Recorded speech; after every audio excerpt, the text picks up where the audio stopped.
నమస్తేనండి. నేను వెల్లి చక్రధర్. ఇవాళ మన ఛానల్‌లో చాలామంది కాల్ చేస్తున్నారండి ఈ మధ్య. మేము మ్యూచువల్ ఫండ్స్ ఇన్వెస్ట్‌మెంట్ చేస్తున్నామండి ఆల్రెడీ. కొన్ని ఎస్ఐపి స్టార్ట్ చేశాము. గ్రో యాప్‌లో స్టార్ట్ చేశాము. జన్‌మనీలో స్టార్ట్ చేశాము. అలాగే జీరోదాలో స్టార్ట్ చేశాము మ్యూచువల్ ఫండ్స్ అని చెప్తున్నారు. చూడండి, గ్రో యాప్ కావచ్చు, జీరోదా యాప్ కావచ్చు, ఇవన్నీ కూడా dedicated to mutual funds apps కావండి. వాళ్ళ కోర్ బిజినెస్ వచ్చి ట్రేడింగ్. ఇవాళ చూడండి, ట్రేడింగ్‌లో సెబీ చెప్పినా, అలాగే నేషనల్ స్టాక్ ఎక్స్చేంజ్ చెప్పినా, అలాగే జీరోదా ఎండీ కామత్ చెప్పినా కూడా కేవలం స్వల్పంగా తక్కువ మంది మాత్రమే అందులో గెయిన్స్ చేస్తున్నారు. మెజారిటీ మంది లాస్ అవుతున్నారు. చాలా ఇన్కమ్ పోగొట్టుకుంటున్నారు. వాళ్ళ సేవింగ్స్ అన్నిటిని కూడా బర్న్ చేసుకుంటున్నారు ట్రేడింగ్స్ వల్ల అని చెప్పి ఎలా కంట్రోల్ చేయాలని చెప్పి మీకు తెలిసిన విషయమే. ఈ మధ్య ట్యాక్స్లో కూడా చాలా భారీగా మార్పులు తెచ్చారు కంట్రోల్ చేయడం కోసం. సో ఎప్పుడైతే వాళ్ళ కోర్ బిజినెస్ ఏదైతే ఉందో, ట్రేడింగ్ కంపెనీ ఏదైతే ఉందో, ట్రేడింగ్ ప్లాట్ఫామ్స్ ఏవైతే ఉన్నాయో అవి కనుక దెబ్బతింటే ఆటోమేటిక్గా దాని ఇంపాక్ట్ అనేది వాళ్ళ మ్యూచువల్ ఫండ్స్ మీద కూడా పడుతుంది. సో కాబట్టి ఎవరైతే డైరెక్ట్ ప్లాన్స్లో ఇన్వెస్ట్మెంట్ చేద్దాం అనుకుంటున్నారో, మాకు మామూలుగా ఇన్వెస్ట్ చేసుకుంటాం, మాకు ఏ అడ్వైజర్ వల్ల సహాయం అవసరం లేదు అనుకున్న వాళ్ళకి మాత్రం గ్రో యాప్ని, జీరోదాకి వెళ్ళకండి. డెడికేటెడ్గా కొన్ని ప్లాట్ఫామ్స్ ఉన్నాయండి. లైక్ క్యాంప్స్ ఆన్లైన్ కావచ్చు, కే ఫిన్టెక్ అంటారు, అండ్ కార్వీ వాళ్ళది. ఇప్పుడు చూడండి, రిజిస్ట్రార్స్ అంటారు వీళ్ళని. సెబీ దగ్గర ఆథరైజ్డ్గా రిజిస్ట్రార్స్ కొంతమంది ఉన్నారండి. అలాగే మనకి క్యాంప్స్ వస్తుంది, క్యాంప్స్ ఆన్లైన్. మీరు చూడండి, ఎస్బీఐ మ్యూచువల్ ఫండ్లో ఇన్వెస్ట్మెంట్ చేసిన, హెచ్డిఎఫ్సిలో మ్యూచువల్ ఫండ్లో ఇన్వెస్ట్మెంట్ చేసిన, ఐసిఐఎస్లో ఇన్వెస్ట్మెంట్ చేసిన, డిఎస్పీలో చేసిన, సో టాటాలో చేసిన, ఇట్లాంటి కొన్ని కంపెనీలు అన్నింటి కూడా క్యాంప్సే రిజిస్ట్రార్స్ అండి. మనం ఇన్వెస్ట్మెంట్ చేసేది వాళ్ళ దగ్గర ఐసిఐసిఐలో కావచ్చు, ఎస్బీఐలో కావచ్చు, హెచ్డిఎఫ్సిలో కావచ్చు. వాళ్ళు కేవలం ఆ ఫండ్ని పర్ఫార్మెన్స్ చేయడం వరకే, ఆ ఫండ్స్లో ఎలాంటి స్టాక్స్ కొనాలి అలాంటి నిర్ణయాలు తీసుకోవడం వరకే వాళ్ళ వంతు. తక్కిన ఏదైతే రిజిస్ట్రేషన్ ప్రాసెస్ ఉంటుందో, మీ ఫోన్ నెంబర్ అలాట్ చేయడం కానివ్వండి, లేకపోతే మీకు యూనిట్స్ అలాట్ చేయడం కానివ్వండి, అలాగే రేపొద్దున మీరు అమ్మినప్పుడు సెల్ చేద్దాం అనుకుంటున్నప్పుడు ఆ రిడెంప్షన్ ప్రాసెస్ చేయడం కానివ్వండి, ఇవన్నీ కూడా చూసేది ఎవరంటే క్యాంప్స్ చూస్తుంది. సో ఒక 20 మ్యూచువల్ ఫండ్ కంపెనీస్కి క్యాంప్స్, ఒక 10-15 కంపెనీస్కి కే ఫిన్టెక్ అంటే కార్వీ వాళ్ళ ఫిన్టెక్ ఉంది. సో ఈ రెండేనండి మెయిన్ బాడీస్. వీళ్ళిద్దరి దగ్గర అన్ని కంట్రోల్లో ఉంటాయి. కాబట్టి మీరు చూడండి, ఇప్పుడు జీరోదా ఉంది, లేదా ఆప్ స్టాక్స్ ఉంది, లేదా గ్రో యాప్స్ ఉన్నాయి. ఇవన్నీ టెంపరీ, ఇవాళ భూమిలో ఉన్నాయి. రేపు పొద్దున్న ఇంకో 5 years తర్వాత వాటి మించి ఏ టెక్నాలజీతో వేరే యాప్స్ వస్తే ట్రేడర్స్ అందరూ దానికి వెళ్ళిపోతారు. సో మీ పరిస్థితి ఏంటప్పుడు? ఇప్పుడు నెక్స్ట్ ఎగ్జాంపుల్ చెప్తాను చూడండి, మీకు అంతగా అర్థం ఎలాగ చెప్తా. ఇప్పుడు మనం టెంపుల్కి వెళ్ళామండి, శివాలయం టెంపుల్కి వెళ్ళాం.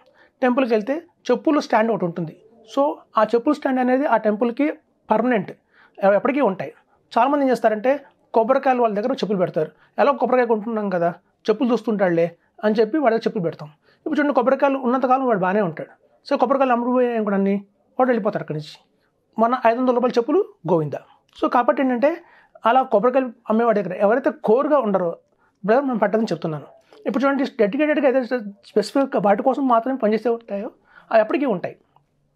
ఇప్పుడు క్యాంప్స్ ఆన్లైన్ కావచ్చు, కే ఫిన్టెక్ కావచ్చు, వీళ్ళు రిజిస్టార్స్ కాబట్టి వీళ్ళు 20 ఏళ్ళు, మీరు లాంగ్ టర్మ్లో 15 ఏళ్ళు 20 ఏళ్ళు ఉంచుకున్నా కూడా మనం నిర్భయంతంగా ఉంటాము. ఇప్పుడు చూడండి, ఈ మధ్య కొత్తగా వచ్చింది ఒక మైక్రోసాఫ్ట్లో క్లౌడ్లోకి ఎర్రర్ వచ్చి ప్రతి వాళ్ళకి బ్లూ స్క్రీన్ కనిపించడం మొదలుపెట్టింది. మనం యాప్స్ చూసుకుంటాం. యాప్స్ ఎంతవరకు నమ్మాలంటే కేవలం వెసులుబాటు కోసమే. ఓకే, ఇవాళ నా వాల్యూ ఎంత ఉంది, నేను అడిషనల్ పర్చేస్ చేయాలంటే పర్చేస్ చేయొచ్చు, ఒక స్కీమ్ నుంచి ఇంకో స్కీమ్ మారచ్చు, ఒక స్కీమ్ గురించి అమ్ముకోవచ్చు. ఇట్లాంటి సదుపాయాల కోసమే మనకి కదా మన యాప్ కావాల్సింది. ఇప్పుడు అలాంటిది మనకు బ్లూ స్క్రీన్ కనిపించింది అనుకోండి, ఏదైనా ఎర్రర్స్ వచ్చి లేదా సర్వర్లో ఇష్యూ వచ్చి హ్యాకర్స్ అనే హ్యాక్ చేస్తే మన పరిస్థితి ఏంటి? అదే మీకు క్యాంప్స్ కానీ, కే ఫిన్టెక్ కానీ ఆల్ ఓవర్ ఇండియాలో 200 బ్రాంచెస్ ఉంటాయి. బ్రాంచెస్ ఫిజికల్గా ఉంటాయి. సో మనం యాప్ని వాడుకుంటాం, వాళ్ళు ఇచ్చే యాప్ని. క్యాంప్స్ వాళ్ళ యాప్ కావచ్చు, కార్వీ వాళ్ళ యాప్ కావచ్చు. ఒకవేళ అందులో కూడా ఇబ్బంది వస్తే డైరెక్ట్గా మనం బ్రాంచ్కే వెళ్ళి ఒక కాగితం మీద రిడెంప్షన్ ఫామ్ అనేది ఒకటి ఉంటుంది. ఆ ఫామ్ మీద మీ పేరు, ఫోన్ నెంబరు, స్కీమ్ నేము రాసి పేపర్ సబ్మిట్ చేస్తే 3 daysలో మీ డబ్బులు మీ అకౌంట్లో ఉంటాయి. సో అలా ఫిజికల్గా మనకు ఆఫీసులు ఉంటే ఆ భద్రత వేరుగా ఉంటుంది. ఇవాళ మనం ఇన్వెస్ట్మెంట్ మొదలుపెట్టాం, 10,000 రూపాయల ఎస్ఐపితో మొదలుపెట్టాం, లేదా 25,000 ఎస్ఐపితో మొదలుపెట్టాం.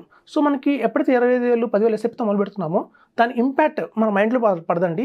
ఎప్పుడైతే గణనీయంగా ఫ్యూచర్లో 10 సంవత్సరాల తర్వాత దాని వాల్యూ 50 లక్షలు, ₹1 కోటి అన్నప్పుడు, 20 కోట్ల రూపాయలు నేను ఒక యాప్ల మీద డిపెండ్ అయి ఉన్నాను, రేపొద్దున యాప్కి ఏమైనా సంబంధం అయితే నాకు ఎవరు బాధ్యులు, నాకు ఎవరైనా నాకు సపోర్ట్ చేసే వాళ్ళు ఉన్నారా అంటే ఆ రోజున క్వశ్చన్ మార్క్ వస్తుంది. సో కాబట్టి ఏంటంటే మీరు కనుక డైరెక్ట్ ప్లాన్స్లో ఇన్వెస్ట్మెంట్ చేద్దాం అనుకుంటున్నారంటే నా మాట విని ఇప్పటి నుంచైనా సరే మేల్కొని కే ఫిన్టెక్ యాప్ కానివ్వండి, లేదా క్యాంప్స్ ఆన్లైన్ యాప్ కానివ్వండి పెట్టుకోండి. ఇవి డెడికేటెడ్ టు మ్యూచువల్ ఫండ్స్ కోసమే. అందులో ట్రేడింగ్ ఉండదు, ఆప్ స్టాక్స్ లాగా వీటిలో ఏంటంటే ఫ్యూచర్స్ ఆప్షన్స్ ఉండవు, కమోడిటీ ట్రేడింగ్ ఉండదు, అలాంటివి ఏవి ఉండవు. కేవలం డెడికేటెడ్ టు మ్యూచువల్ ఫండ్స్ మాత్రమే.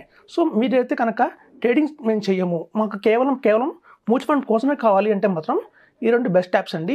ఇవి గవర్నమెంట్ సెబీ డిజిటల్ కంట్రోల్లో ఉంటాయి కాబట్టి ఎవర్ గ్రీన్గా ఉంటాయి. సో మనకి రేపొద్దున ఫ్యూచర్లో కూడా మనకి వీటి బ్రాంచెస్ కూడా ఆల్ ఓవర్ ఇండియాలో 200 బ్రాంచెస్ ఉంటాయి కాబట్టి మీరు ఎక్కడికి వెళ్ళినా కూడా వాటి పర్ఫార్మెన్స్ తీసుకోవచ్చు, వాటి సపోర్ట్ తీసుకోవచ్చు. రేపు అమ్మే విషయంలో కావచ్చు, రేపొద్దున నామినీ చేంజ్ విషయంలో కావచ్చు, లేదా మనకేమైనా అయింది మన నామినీ వెళ్ళి సంప్రదించినా కూడా బ్రాంచ్లో వాళ్ళు హెల్ప్ చేస్తారు. మనకైతే యాప్లో ఉంటే కనుక మనకు తప్ప ఇంక వేరే వాళ్ళకి తెలియదు. సో కాబట్టి ఈ రిస్క్ చాలా ఉందండి. ఇప్పటికైనా మనం తెలుసుకొని మీరు కనుక ఓన్లీ డెడికేటెడ్ మ్యూచువల్ ఫండ్స్ అయితే మాత్రం ఈ యాప్స్లో పెట్టుకోకండి. క్యాన్స్ కానీ కార్వి కానీ ఈ రెండు చాలా బెస్ట్ అని చెప్తున్నాను. సో డైరెక్ట్ ప్లాన్స్లో ఉన్న వాళ్ళకి ఏంటంటే అండి బెస్ట్ యాప్స్ వచ్చేసి మనకి కేఫిన్టెక్ కానివ్వండి, క్యాంప్స్ ఆన్లైన్ కానివ్వండి, ఈ రెండు కూడా బెస్ట్ ఆప్షన్స్ చెప్తున్నాను. అలాగే మీరు కనుక రెగ్యులర్ స్కీమ్స్తో కనుక ఒక అడ్వైజర్తో మాత్రం ట్రావెల్ చేస్తే, అది కూడా ఒక కార్పొరేట్ అడ్వైజర్ దాని వాళ్ళతో కాపరేట్ చేస్తే మీకు అదనంగా కూడా ఇంకో 200 బ్రాంచ్లు యాడ్ అవుతాయండి. ఇప్పుడు చాలామంది అనుకుంటారు రెగ్యులర్లో మనకి వెళ్తే కనుక ఎక్స్పెన్స్ రేషియో ఎక్కువ ఉంటుంది, ఒక 0.5% ఎక్స్ట్రా వెళ్తుంది అనుకుంటామే తప్ప మనకి ఆఫ్లైన్లో వాళ్ళ ద్వారా 200 బ్రాంచ్లు అక్రాస్ ఇండియాలో మనకి సర్వీస్ లభిస్తుంది. రేపు పొద్దున్న యాప్స్ కనుక ఏదైనా ఇష్యూ వచ్చినా కూడా మనం డైరెక్ట్గా బ్రాంచ్కే వెళ్ళి అక్కడ వాళ్ళని సంప్రదిస్తే అక్కడ బ్రాంచ్ మేనేజర్లు ఉంటారు, అసిస్టెంట్ బ్రాంచ్ మేనేజర్లు ఉంటారు, ఆర్ఎం టీం ఉంటుంది. సో చాలామంది ప్రాసెస్ చేసే యూనిట్ మెంబర్స్ ఉంటారు కాబట్టి వాళ్ళు ఎవరిని అడిగినా రిక్వెస్ట్ చేసినా కూడా మళ్ళీ బలానా ఫోన్ నెంబరు మన పాన్ నెంబర్ని ఇచ్చేస్తే మన స్కీమ్ నేమ్ చెప్పేస్తే అప్పటికప్పుడు రెడమిషన్ చేసుకోవచ్చు.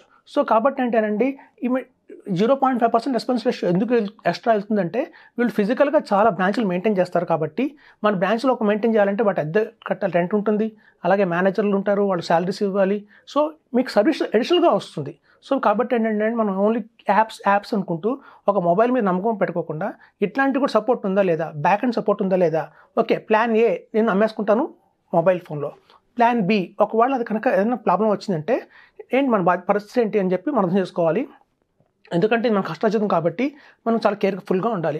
ఇప్పుడు చూడండి మీరు ఈవెన్ ఒక జిరోదా లాంటి వెబ్సైట్కి వెళ్ళి వాళ్ళ టర్మ్స్ అండ్ కండిషన్స్ మనం చాలామంది చదవండి. మనం పెద్ద మిస్టేక్ చేసేది ఏంటంటే ఈ టర్మ్స్ అండ్ కండిషన్స్ ఏం చెప్తున్నాయని చదవము.